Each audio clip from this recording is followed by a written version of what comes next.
लिए बीजेपी अग्रसर होकर काम कर रही है। और जिस तरह उन्होंने नीतीश कुमार को अपने साथ खुले जीप में साथ लेके आए, फिर मंच पर भी नीतीश जी प्रधानमंत्री के लिए कई बार आदरणीय का प्रयोग किए, पीएम ने भी उनके लिए लाडला कहा। तो ये सब मैसेज बता रहा है कि बीजेपी और जदयू एक तरह से चुनावी इलेक्शन कैंपेन में उतर चुके हैं ना। इस तरीके से फ्रंट पे पीएम के बगल में चिराग पासवान थे, एक तरफ ललन जी थे, एक तरफ मांझी जी थे। तो ये तो मैसेज है ना, ये मैसेज जा रहा है कि नहीं, प्रधानमंत्री के नेतृत्व में पूरा जो एनडीए का जो पांचों अलाई है, छह अलाई, सब एकजुट है। मंत्री से ही किसी भी स्टेट में चुनाव के इलेक्शन का कैंपेन शुरू होता है और पीएम ने ये शुरू कर दिया। और वो कौन सा इलाका चुना? पूर्वोत्तर इलाका। नमस्कार, आप देख रहे हैं न्यूज़ नेशन में हूँ आपके साथ है नरोत्तम सिंह। प्रधानमंत्री नरेंद्र मोदी बिहार दौरे पर हैं। भागलपुर में उन्होंने नीतीश कुमार के साथ सभा को संबोधित किया।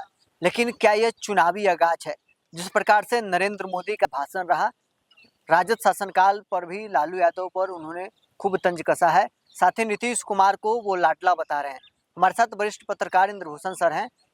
क्या प्रधानमंत्री का बिहार में चुनावी आगाज है? जिस प्रकार से वो नीतीश कुमार को लाडला बता रहे हैं, तो वो जीप से घूम रहे थे, उनके साथ नीतीश कुमार थे, नीतीश कुमार के चेहरा के रूप में प्रस्तुत कर रहे हैं। चुनावी आगाज माना जाए या सिर्फ ये सरकारी कार्यक्रम? देखिए, निश्चित तौर पर कार्यक्रम तो सरकारी था। किसानों के नाम पर था, किसानों को सम्मान राशि मिली, कई जगह योजनाओं का उद्घाटन हुआ, सड़क का आरोप भी हुआ। लेकिन ये जिस तरह दिल्ली चुनाव में बीजेपी को सफलता मिली है, उसके बाद अभी महाकुंभ का आयोजन देख रहे हैं, 62 करोड़ लोग नाच ऊपर। जो बीजेपी का एजेंडा है, हिंदू मुस्लिम करके सबको एकत्र करके, अब तीसरी कड़ी, अब चूंकि इस साल बिहार में इलेक्शन है, बहुत ये चर्चा में कि इलेक्शन पहले भी हो सकता है, क्योंकि बीजेपी का उत्साह भी चरम पे है। और नीतीश कुमार भी प्रगति यात्रा में पूरे बिहार एक बार घूम चुके हैं। उनके सब जिलों के लिए योजनाओं का भी फटाफट कैबिनेट से हो रहा है, सब योजनाएं सड़क पे उतर रही हैं। तो ये लग रहा है कि अब बीजेपी जो होता है, पब्लिक का पल्स नापने के लिए पीएम यहाँ आए थे कि पब्लिक में क्या है, मैसेजिंग क्या है। तो बीजेपी का जो भाषण था, मतलब प्रधानमंत्री का और नीतीश कुमार का, दोनों का जो बॉन्ड दिख रहा था, वो लग रहा है कि बीजेपी और जदयू का गठबंधन अभी चलेगा और मजबूती से चलेगा। 12 जिले के किसान भागलपुर सभा में गए थे, यानी लगभग भागलपुर साइड के जो क्षेत्र कहा जाए तो एक चुनावी सभा ही वो है। उतने 12 जिले के किसानों के साथ संवाद, यानी 12 जिले के जनता के साथ प्रधानमंत्री आज सभा को संबोधित किए। कई मैसेज उन्होंने दिया। आज प्रधानमंत्री ने, देखिए, उस इलाके के सब चीज़ का वर्णन किया।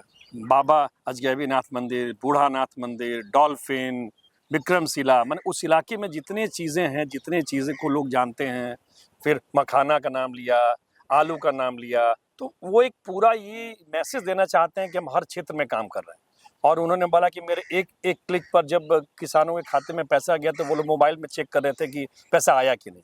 तो ये पूरा मैसेजिंग यही है कि हम हर क्षेत्र में काम कर रहे हैं और बिहार के लिए बीजेपी अग्रसर होकर काम कर रही है। और जिस तरह उन्होंने नीतीश कुमार को अपने साथ खुले जीप में साथ लेके आए, फिर मंच पर भी नीतीश जी प्रधानमंत्री के लिए कई बार आदरणीय का प्रयोग किए, पीएम ने भी उनके लिए लाडला कहा। तो ये सब मैसेज बता रहा है कि बीजेपी और जदयू एक तरह से चुनावी इलेक्शन कैंपेन में उतर चुके हैं। एनडीए के सभी घटक दल करीब करीब प्रधानमंत्री की सभा में थे। चिराग पासवान हो, जीतनराम मांझी हो, ललन सिंह हो, नीतीश कुमार हो, उपेंद्र कुशवाहा एक वहाँ से नदारद थे।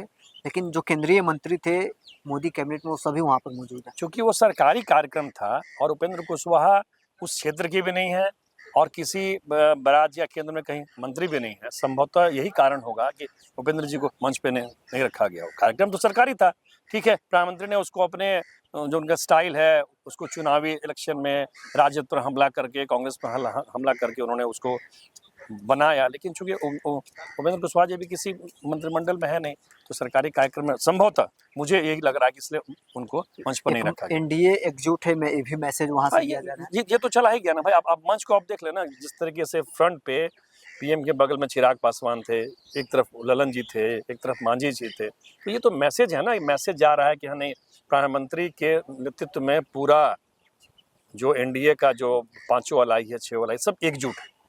मुख्यमंत्री नीतीश कुमार के भी भाषण का जिक्र करें तो उन्होंने भी कहा है कि अब प्रधानमंत्री के साथ हम सब मिल करके भारत को विकसित बनाएंगे। सीएम ने कहा भी कि मुझे केंद्र से बहुत मदद मिल रही है, बहुत बहुत पैसे मिल रहे हैं और पैसे की ज़रूरत है। तो मुख्यमंत्री को तो लग ही रहा है कि डबल इंजन, अच्छा डबल इंजन नहीं रहता तो अभी 4 दिन पहले ही घोषणा हुई है बिहार में 4-4 एक्सप्रेसवे, 5-5 स्पीड कॉरिडोर, करीब 18 कॉरिडोर बन रहा है। तो कहीं ना कहीं से तो अगर केंद्र सहयोग नहीं करेगा तो कैसे होगा। बिहार का तो अपना संसाधन उतना है नहीं कि वो बहुत विकास पर पैसे खर्च कर सके, तो केंद्र का तो सहयोग मिल ही रहा है। मतलब महागठबंधन के लिए सीधा मैसेज है कि प्रधानमंत्री भी बिहार के चुनावी मैदान में कूद गए हैं। प्रधानमंत्री से ही किसी भी स्टेट में चुनाव के इलेक्शन का कैंपेन शुरू होता है और पीएम ने ये शुरू कर दिया।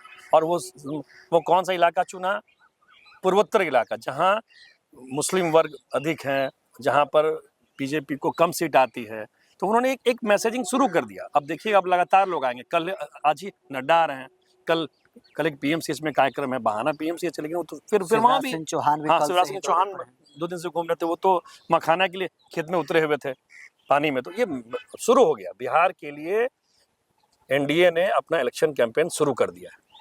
तो चलिए, वरिष्ठ पत्रकार इंद्रभूषण सर हमारे साथ थे। प्रधानमंत्री नरेंद्र मोदी आज चुनावी आगाज भागलपुर से किए हैं।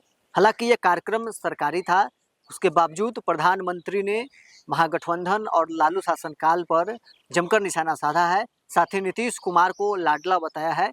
जब प्रधानमंत्री जीप पर सवार होकर जा रहे थे तो उस वक्त भी नीतीश कुमार उनके साथ मौजूद नजर आ रहे थे। जीतनराम मांझी हो, चाहे चिराग पासवान हो, केंद्रीय मंत्री ललन सिंह हो, प्रधानमंत्री के इर्द गिर्द आज नजर आ रहे हैं। बहरहाल इस क्रम में इतना ही। आप बने रहे न्यूज़ 24 के साथ।